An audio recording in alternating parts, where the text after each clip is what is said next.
다니엘서 2장입니다. 24절부터 30절 또 교독하겠습니다. 24절부터 30절입니다. 제가 먼저 읽겠습니다. 그런 다음에 다니엘은 아리옥에게로 갔다.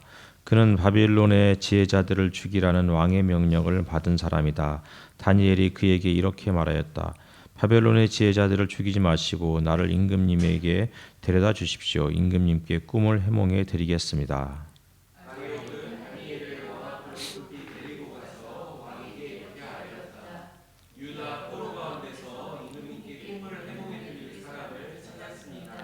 그러자 왕이 벨드사살이라고도 하고 달리 다니엘이라고도 하는 그에게 물었다. 너는 내가 꾼 꿈을 말하고 해몽까지 할 수 있느냐? 다니엘이 왕에게 대답하였다. 임금님이 물으신 비밀을 어떤 지혜자나 주술가나 마술사나 점성가도 임금님께 알려드릴 수 없습니다. 비밀을 알려주시는 분은 오직 하늘에 계시는 하나님뿐이십니다. 하나님은 느부갓네살 임금님께 앞으로 일어날 일이 무엇이라는 것을 알려주셨습니다. 임금님의 꿈, 곧 임금님께서 침대에 누워있을 때 머릿속에 나타난 환상은 이러합니다. 임금님이 잠자리에 드셔서 앞날의 일을 생각하고 계실 때에 비밀을 밝히시는 분께서 임금님께 앞으로 일어날 일을 알려주신 것입니다. 같이 읽겠습니다. 저에게 이 비밀을 드러내신 것은 제가 다른 사람보다 지혜가 더 있어서가 아니라 임금님께 그 꿈을 해몽해 드려서 임금님의 마음속에 있는 생각들을 임금님께서 아시도록 하시려는 것입니다. 아멘.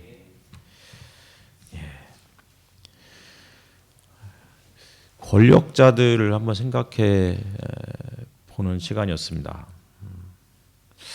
권력자들이 무소불위의 힘을 소유하고 자신이 하고 싶은 일들을 마음껏 해낼 수 있는 자들이 권력자들일 것 같은데, 따라서 자신이 갖고 있는 정말 절대적인 어떤 힘, 이 무시무시한 이런 힘들을 가지고 주변 사람들에게 또 말도 안 되는 요구들을 할 때가 있습니다. 자신의 권력으로 누군가를 겁박하고 또 누군가의 길을 죽이려고 하기도 하죠. 때로는 자신의 권좌를 보존하기 위해서, 그리고 효과적으로 통치하기 위해서 자신의 힘만을 동원하지 않고 물론 그것도 자신의 힘이나 혹은 권력일 수 있는데 주변에 또 다른 힘들을 이용하려고 하는 거죠.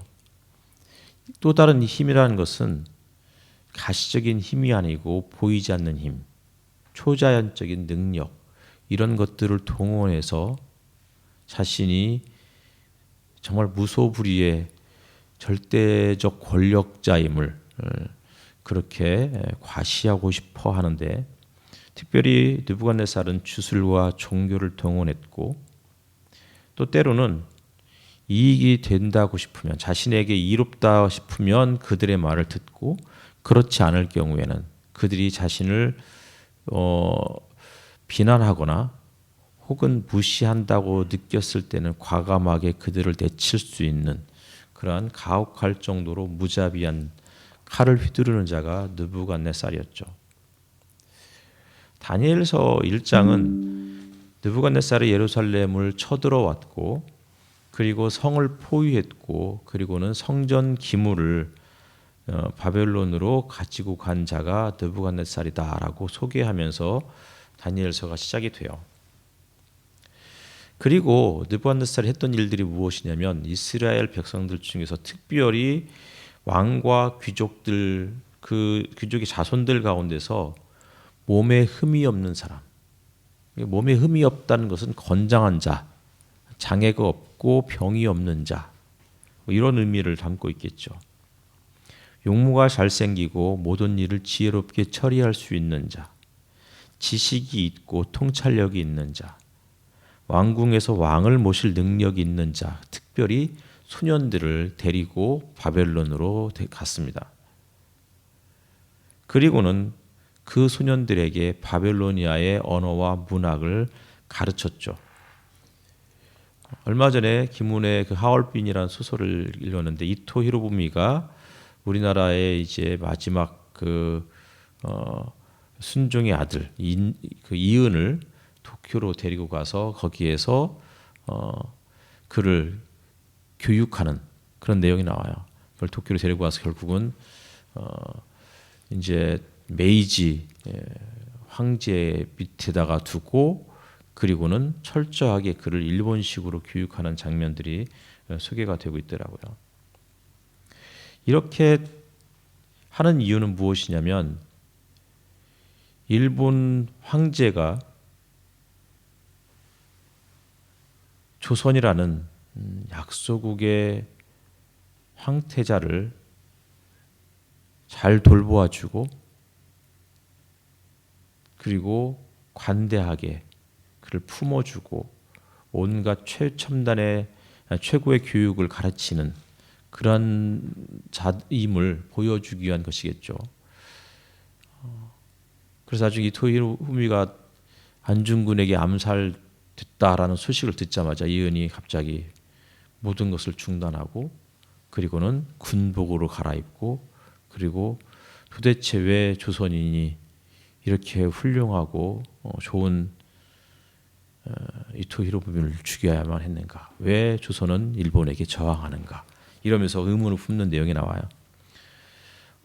느부갓네살 역시도 다니엘과 그 세 친구를 비롯해서 아주 특별한 사람들을 그런 식으로 교육을 했던 것이겠죠.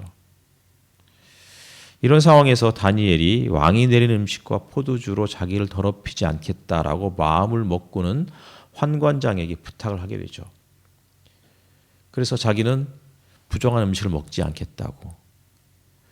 아마도 그는 철저하게 최선을 다해서 바벨론의 문화를 거부할 수 있으면 거부하겠다라고 그렇게 마음을 먹었던 것 같습니다.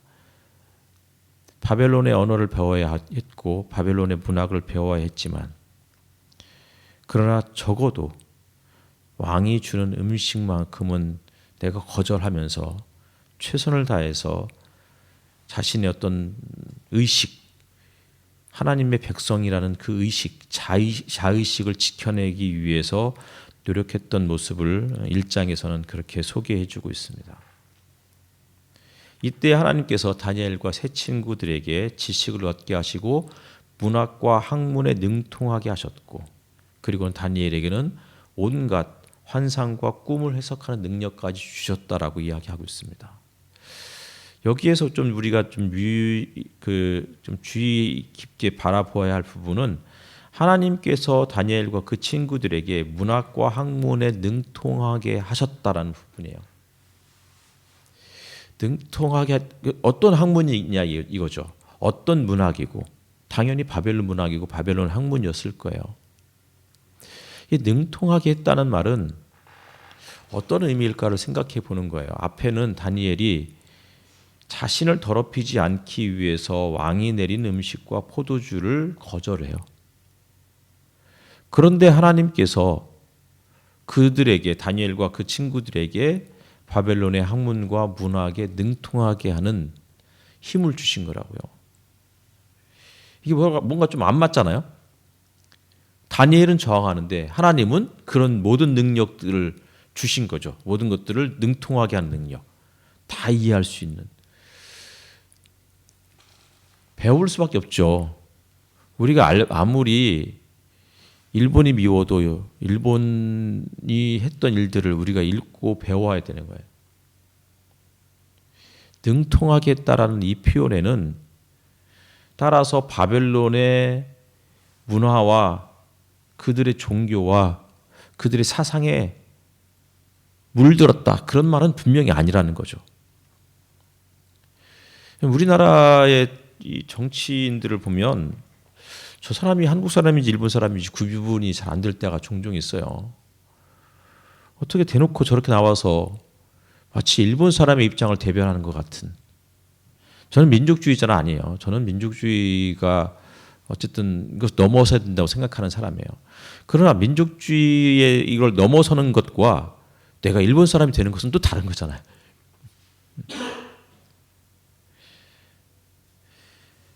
어쨌든 간에 능통했다는 말은 바벨론의 학문, 바벨론 문화 너무나 잘 알지만 그러나 그것이 우리 스스로를 더럽히지 않도록 우리의 영혼과 우리의 정신을 물들이지 않도록 내 스스로를 지켜가는 그 힘도 가지고 있다는 것을 전제하는 표현이다라고 이해를 했으면 좋겠다는 거예요. 그리고는 2장에 가서는 느부갓네살이 왕이 된 지 2년째 된 해에 꿈을 꾸었죠. 그런데 그 꿈의 뜻을 알지 못해요. 도무지 잠을 이룰 수가 없어요. 자야 되는데 잠이 오지 않아요. 가장 힘든 일 중에 하나가 불면증이라고요. 그만큼 고민이 깊다는 것이겠죠. 어떤 꿈을 꾸었는지는 아직은 몰라요. 하지만 느부갓네살이 할 수 있는 방법들을 동원하죠. 결국은 마술사, 주술사, 점쟁이, 점성가를 다 불러 모아놓고는 내가 꿈을 하나 꾸었는데 그 꿈을 알 수 없어서 마음이 답답하다고 절대 권력을 가진 자가 이렇게 이야기하고 있는 거야.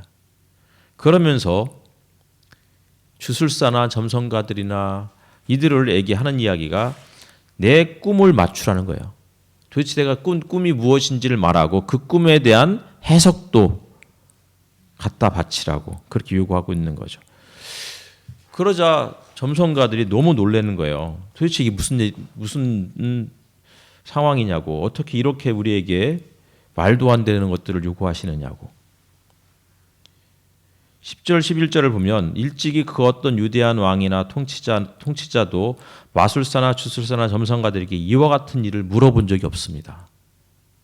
임금님께서 물으신 것은 너무 어려워서 육체를 가진 사람과 함께 살지 않는 신들이라면 몰라도 아무도 이 일을 임금님께 알려드릴 수 없습니다.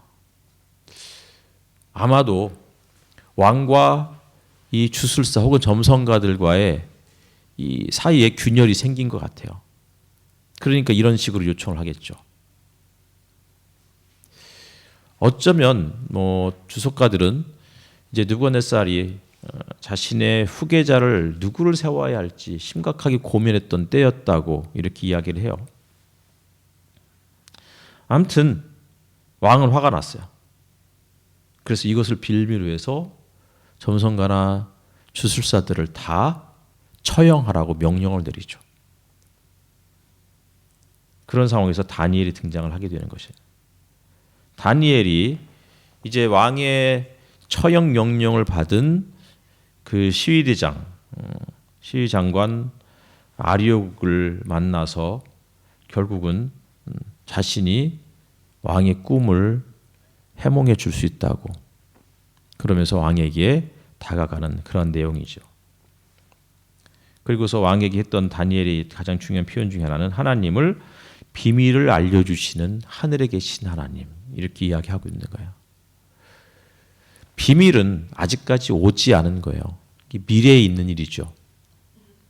다가올 일. 지금 느부갓네살은 다가올 일에 대한 꿈을 꾸었고 그것이 무엇인지를 도무지 이해하지 못하는 거예요.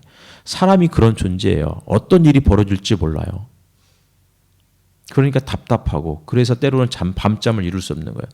때로는 악몽을 꾸었는데 이 꿈이 너무나 두려워서 그래서 고민하고 답답해하지만 그러나 그 꿈이 무엇인지는 이해할 수 없어요. 사람이라는 존재가 그런 존재인 거예요. 그런데 하나님을 소개할 때 다니엘이 비밀을 알려주신 하늘에 계신 하나님이다라고 이야기하고 있어요. 하늘은 땅과 구별된 공간이잖아요. 하늘에 계신 그분이 아직까지 우리에게 다가오지 않은 미래의 일을 말씀해 주시는 분이라고 이야기하고 있는 거예요.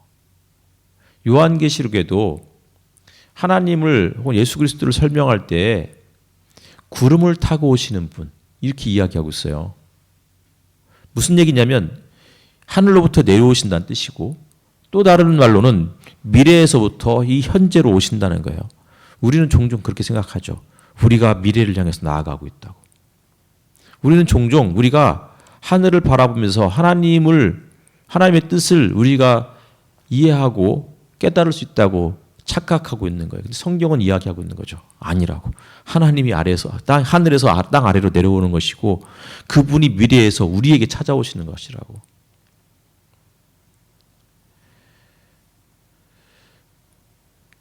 이태원 참사 때문에 온 국민이 너무나 마음 아파하고 있어요.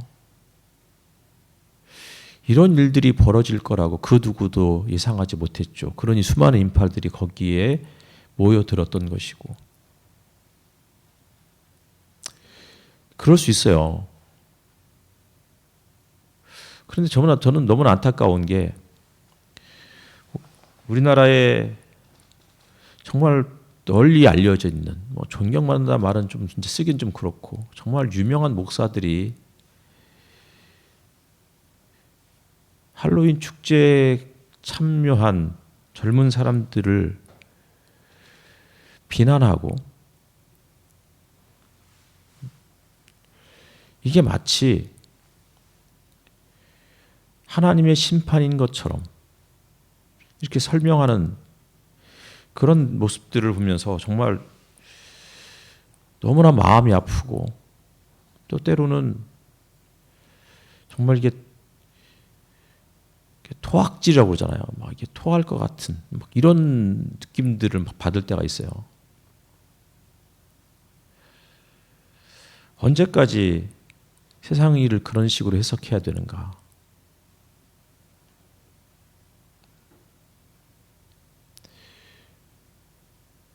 귀신을 만나러 할로윈 데이에 참석한 건 아니잖아요. 축제를 하는 거죠. 함께 즐기기 위해서. 그동안 코로나 때문에 더 하지 못했던 자유롭게 거리를 활보하고 다니고 싶은 할로윈 데이가 서양 귀신들의 축제라고 이야기하면 누군가가 그런 얘기했죠. 올림픽은 뭐냐고. 올림픽은 뭔가 그리스 로마 신화에 나오는 수많은 신들을 기억하면서 제우스를 이런 식으로 생각하면서 올림픽에 출전하진 않잖아요. 우리가 올림픽을 왜 봐요? 월드컵 때 붉은 악마 어쩌고 저쩌고 그러면서 수많은 또 기독교인들이 화이트 엔젤 이런 식으로 해가지고서 흰색 옷을 입고 응원해야 된다고. 붉은 악마 옷을 입었다고 해서 우리가 악마가 되는 거 아니잖아요. 이게 상징인 거죠. 그냥 우리가 하나 되었다. 우리는 쉽게 그렇게 정말 단순하진 않아요. 인간이라는 존재는 내 영혼을 악마에 팔기 위해서 그런 식의 축제에 참여하지 않죠. 하나님은 우리에게 우리의 영혼을 쉽게 그렇게 악마에게 넘겨줄 수 있을 만큼 하나님은 그렇게 나약하신 분도 아니에요. 중요한 것은 이런 사태들이 벌어졌을 때 너무나도 쉽게 그들의 죽음을 비난하고 심지어는 분향소 앞에서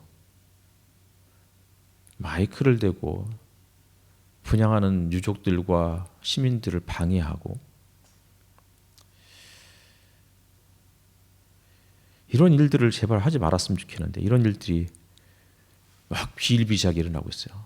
그런데 문제는 힘 있는 사람들이 주술사들이나 점성가들이나 점쟁이들이나 이런 사람들의 이야기를 듣고 이게 진짜 귀신 들리지 않기 위해서 머리에 수치를 하고 왔다는 등 이런 일들이 막 연일 보도되고 있잖아요. 이게 정말 사실인지 아닌지 잘 모르겠는데 그래서 유심히 쳐다봤어요. 정말 머리에 이마에다가 수술을 바르고 왔는가. 근데 정말 보니까 이마가 까맣더라고요. 그래서 처음에 그림자인 줄 알았는데 어제는 또 천공이 대통령에게 사과하라고 그렇게 이야기했는데 정말로 어제 저녁에 대통령이 사과를 했더라고요. 이게 도대체 사과를 해야 될 상황이긴 했는데 왜 먼저 이런 주술사들이나 이런 자들이 먼저 이야기를 하고 그 다음에 자꾸 행동을 하는지 이해를 못하겠어요. 아마 느부갓네살처럼 우리나라의 대통령도 밤잠을 이루지 못할 것 같아요. 답답할 거예요, 분명히. 하지만 한편으로는 다니엘이 왜 느부갓네살을 찾아갔는지 잘 모르겠어요. 왜 다니엘이 점성가들이나 주술사들을 그 왕이 죽이라고 했을 때, 물론 그 명단에 자신과 친구들도 포함되어 있기 때문에 그럴 수도 있어요. 그런데 그런 것만은 아닐 것 같아요. 자신이 죽더라도 그 수많은 주술사들을 함께 죽게 한다면 그 또한 명예로운 죽음이 아니었을까라고 생각할 수도 있었는데, 다니엘은 왕에게 그 꿈을 해석해 주겠다고 찾아가고 있는 부분이 조금 이해가 안 되기도 해요. 그러나 그게 하나님께서 하시는 일인 거예요. 왜요? 그래야 그 밑에 있는, 그 주변에 있는 수많은 백성들이 편하게 살 수 있기 때문에 그런 거죠. 예레미야 29장의 그 내용처럼 왕이 평안해야 백성들이 평안한 거잖아요. 그래서 또 우리가 여전히 기도하고 있는 거죠. 나라를 다스리는 저 사람들이 정신 차리고 정말 제대로 나라를 다스릴 수 있도록 하나님께서 지혜를 주십사 기도할 수밖에 없는 것이겠죠. 어쨌든 뭐 워낙 답답해서 이런 얘기를 안 하려고 했었는데, 이렇게 거의 정말 수년 만에 처음 설교 때 정치 이야기를 했던 것 같습니다. 잠시 우리 기도했으면 좋겠습니다.